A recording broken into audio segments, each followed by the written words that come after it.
You absolutely cannot make this up. Another year, another incredibly disappointing playoff loss for the Minnesota Wild. Major changes are coming for this team, even with the last goal to just give us the extra bit of hope, just to rip it away again. Kirk, I don't know what else to say about this. You know what? I do. We're going to get into all this coming up on this episode of Wild Digest, plus looking at some good things with the salary cap and some major moves that have to be made. Stick around for all that. Quick reminder though, a lot of new viewers and almost all of you are not subscribed. It's completely free. Hit the button down below. Yeah, the Wild are done. We are not. There's going to be a lot of news coming out from the team, and if you want to stay up to date, this is the spot to be. Kirk, I'll toss up the box score for you. As always, feel free to pause, take a look as a viewer. There's a lot to discuss here. I mean, Ryan Hartman showing up. There's a lot of other stuff we'll get into, but I mean, after that game, where's the game score? He played great. Foligno played great. How are you feeling after this? I'll just let you take it away, man. I'll get my thoughts after. Frustrated, disappointed, everything that we felt for the past few years as Wild fans. It's just something that we've expected at this point, something that we've been able to see over and over and over again. Always feeling like the Wild are getting screwed, even though sometimes it's just the heat of the moment. A lot of this series felt like the refs were taking it away from us. Vegas, credit to them. They're a very good team. That's a big part of why the Wild lost this series. I'd argue the Wild were outplaying the Vegas Golden Knights this series, especially in this game, but it's just the luck of the draw. What would have happened if the Wild were healthy? What would have happened if everybody stayed healthy? Where we would have ended up in the playoffs? Who we would have been playing? It's just an NHL season that you have zero luck in. But, once again, frustrated, disappointed, but it's also, have to look back on this season and this playoff series in specific, I'm proud of this team. Coming over at adversity, a Vegas team that is very, very good. They played a really good series, but just didn't have the puck luck in this series at all. And that goes to show by, of course, the Gustav Nyquist offside here. Tonight's game, where I feel like this could have been an 8-2 game with all the opportunities they had. It just didn't work out in the Wild's favor, but it's just so frustrating because, once again, I feel like I'm saying it year after year after year. Same stuff, different year. I mean, I could have said something worse there. Not going to do that. That's the problem here, right? It's like we were talking before this. Look, fans, I know you're leaving your comments. Tell us some more down below about how you're feeling. But we were saying, if Minnesota had come back after that Hartman goal and we had scored with the net empty and won in overtime, that would have felt weird. And I don't like that. I don't like the feeling that every single year, this is what happens. What is it? 8 straight first round exits, the 10th year in a row without getting past the first round. I think 10th or 9th regardless. It's insane. And there's multiple problems with this team, and we'll dive into that in just a bit because I don't want to keep this thing completely negative. But before we get into that, I do want to spin this a little positive. We got to just salute Marc Andre Fleury. There's one thing after this game. Thank you, ESPN, for cutting away from it, by the way. But look, Marc Andre Fleury, incredible career, going straight to the Hall of Fame, Kirk. And you know what? There is some solace to be taken out of this series. It's Marc Andre Fleury getting to get in net. Even with that Filip Gustavsson illness, still not sure what that is. They probably won't tell us. But getting in, breaking the record for most postseasons played by a goalie. There's at least that, and I'm just I'm sad that his career is over. I haven't known a league without Marc Andre Fleury in it since I started watching as a kid. So, props to him. He just means a lot to Minnesota right now. Yeah, Marc Andre Fleury has been one of my favorite goalies all time, if not the favorite.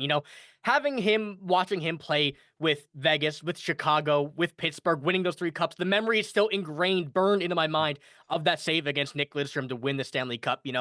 Having him play those years, be my favorite goalie, and then come to Minnesota, my favorite team, it just felt crazy to kind of think about, look at, and especially near the end of his career, we never really knew it was going to end, and knowing that it was going to end in Minnesota, it was just special. And seeing him tear up at the end of this game on the bench, I got emotional as well. It really, it's an unfortunate way to end. He's had some great years in him, especially even this year, even back in the beginning of his career. And like you said as well, Josh, I have not known an NHL without Marc Andre Fleury. For my entire lifetime, he's been in the NHL. Since I've been able to watch hockey, since I've been able to walk, he has been in net for the Pittsburgh Penguins. And now, 23 years old, seeing him here with the Minnesota Wild retiring, it's really just emotional to see it, to be honest with you. Yeah, it really is. And look, there's been a couple retirements so far this playoffs, and there might be some more. Who knows? We have Pat Maroon in the regular season. I think David Savard yesterday with Montreal, and Marc Andre Fleury today. And no one stands out more than Fleury. Again, Hall of Fame player, unbelievable career.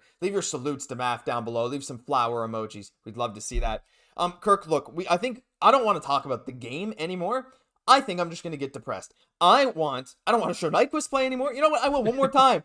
I still blame him. I can't help it. I can't help it. My voice is going, ugh. So let's stop with that. We got to talk about some changes that got to be made. Because look, moving forward for the Minnesota Wild, these lines this year, fine. And I know in the next few days, we're going to hear a lot of stuff about injuries coming out and hearing what guys we're playing with. I mean, that's always one of the craziest parts here. And you got to imagine a guy like Eriksson Ek playing with some injuries, and a lot of the guys in this lineup for sure. But Kirk, at the end of the day, I mean, if we look at the playoff scoring, top heavy as it gets. I mean, it's Kaprizov and Boldy. Ryan Hartman's showing up really big in this series, and even Marcus Foligno with 3 goals as well. But like, Rossi, who was demoted to the 4th line most of the series, was getting some run with different lines tonight, at least, which was nice to see, and creating some chances too. But I mean, top heavy is one way to put it. And to have this team, look, this team was so good at the beginning of the season. Injuries did rattle them, but there are some major changes coming next year, and in large part due to the money that's getting freed up, over $13 million, or about $13 million coming off the books. A bit over $13 million. What do you anticipate some changes are for this lineup? I mean, I got my ideas. I think there's some guys that absolutely will not be back, some of the faces you see here. But at the end of the day, I think Minnesota is in a pretty good position cap-wise, but I expect this to be a massive summer for Bill Guerin in the front office.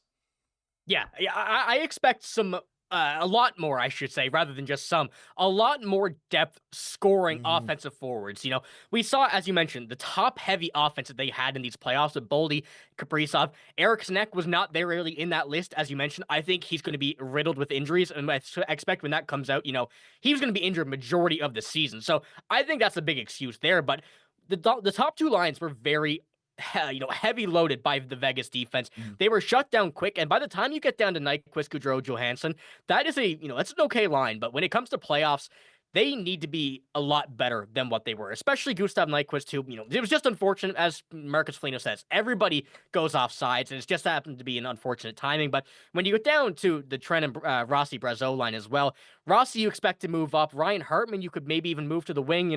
I expect a new and improved bottom 6 with expectations of, Trennan staying, and perhaps, a couple other people staying. Johansson maybe here still as well, barring any crazy trades or whatnot. I think that this, majority of the depth will look pretty similar, with some better additions to this. But the defense, I think, will look pretty similar. The defense this series was very, very solid for what you could do against the Vegas Golden Knights. Zeev Boyan will be definitely in this roster next year in the lineup for majority of the time. And it's hard to put a guy in his first 3 NHL games against the Vegas Golden Knights in the playoffs when everybody is putting everything on the line. You're going to see a big boost in him next year, but there's going to be majority of changes that we're going to see, a lot of depth, and of course we're also going to see the appearance of Jesper Wallstedt back up, and hopefully he can bounce back from this AHL season where he didn't really put up some very good stats. And sometimes goalies don't work out in the AHL and they thrive in the NHL. I mean, it really depends. Wallstedt throughout his whole career, he's been playing pro hockey, right? AHL is pro hockey, but pretty fast-paced hockey. It wouldn't surprise me that with an NHL defense in front of him, look, you say what you want about the Iowa Wild. Solid team through and through, but the defense at the NHL level is a lot better, especially with a lot of the defensive players that we do have. Like a guy like Jake Middleton, a guy like Jonas Brodin, even guys like Merrill and Bogosian, who are veterans. They know how to keep the puck out of the front of the net, except if it's overtime if you're John Merrill. But there's a lot of other things, right? So maybe I like to think Wallstedt will be back to where he was. You don't just lose all that technique. But look at this, right? The big thing now, of course, like we said, is the buyouts coming off the books. Now, a lot of this money is going to go to our players right now. Of course, about $7.5 million jump in Brock Faber's cap hit heading into next year. And after next year, Kaprizov will need to be re-signed, and we do need to re-sign some forwards, whether, we're losing Marcus Johansson, Gustav Nyquist, by Gustav. Johansson, I thought, played a really good game tonight. I thought he was very fast, dynamic. It was great. But a lot of these players are locked up for a couple of years as well. So we're going to have to fill out some stuff down below. Of course, Rossi's contract as well if we don't trade him, or maybe if we do and bring in someone like a Brock Besser. Kirk, what I'm looking at here is a lot of videos, a lot of content coming over this off season, because I want to hear what the fans have to say in terms of the depth. My last question, I think, to you will be this: when it comes to this lineup, I agree we'll get some more depth. Do you anticipate that we will make a move for a big, higher-end top 6 scorer? I know Besser's the guy that we talk about a lot, and I know we talk about trading Rossi a lot. I'm still, personally, a believer that Rossi and the Wild will come to a deal. I know they're very far apart. Rossi probably wants 7+ per year. The Wild only want to give him 5. After he played in this playoff series, I would anticipate that they're probably going to meet at something, but the money got to go somewhere, and I'd hope it's for a nice top-end player. I'm inclined to believe that Bill Guerin's going to go out and do something like that, and I just hope to believe that these acquisitions that were made, especially this Brazeau one that just absolutely did not work out, I don't want to see him play again for the Wild. These gritty guys, they can work, but ultimately you need scoring to win games, and I do believe that the Wild are going to go out this offseason and do everything they can to fill that need. Yeah, Justin Brazeau, as you mentioned, definitely is not the type of player the Wild really needed. He looks good on paper, but when it comes to his playing, it's was the same thing in Boston the past few years. He don't use his size, but when it comes to Marco Rossi, I'm with you as well. I think he will come to an extension at some point.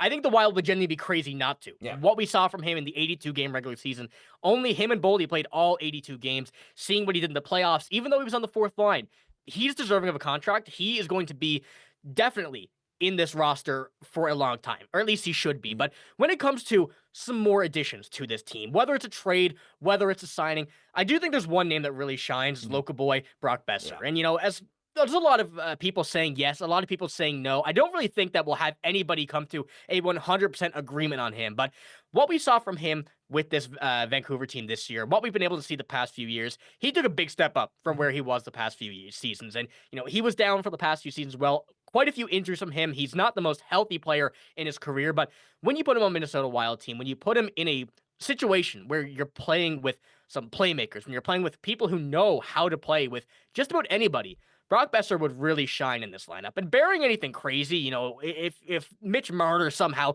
goes on this team, which I think is a 0% chance, Brock Boeser, I think, is the closest thing you can get to at least an elite goal scoring talent without breaking the bank and without giving up a guy like Marco Rossi or some more of the Wild top prospects. Yeah, I agree. And I think, free agency, again, it's not often that Minnesota has the chance to go after a big name free agent. And this is one of those cases where you don't get this shot a lot, do it, and you don't have to give up assets. We have assets we can give up. We have contracts that we can move if we need to, right? Like there's a lot of $4 million, $3.5 million that we can move out at some point if we need to make more room for other stuff in the future. And I think you're right. I mean, you have Boeser playing alongside a guy like, I don't know, maybe Zuccarello and Rossi, and all of a sudden that's two incredibly skilled guys with a great skilled goal scorer. So you can make a lot of really interesting combinations. I don't think that top line will get touched. Who knows who will end up playing center for him, but it looks so good. Again, Matt Boldy playing 25 minutes a game in this series, 25 minutes again tonight. One of the most underrated players in the league, if that's still even possible. I mean, again, PK2, PP1, he'll be a point per game player next year. Look, we're running out of time. That's about all we can do. So that'll do it for this episode of Wild Digest. There's a lot of stuff still yet to come. So if you made it this far in the video, hit that subscribe button. I think we earned it at this point because we're going to be here all off season long. I'm Josh Gosse, my co-host, Kirk Day. We'll catch you in the next one.